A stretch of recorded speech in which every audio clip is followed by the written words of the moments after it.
Domnitti bona harkat kabate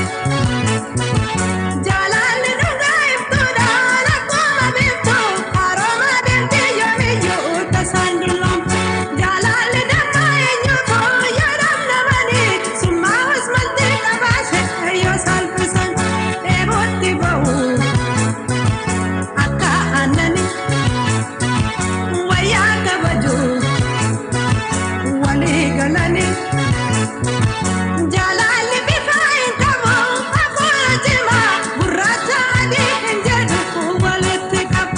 Walala kana enyuto afaka kaba Matibu ibalis sabu mauma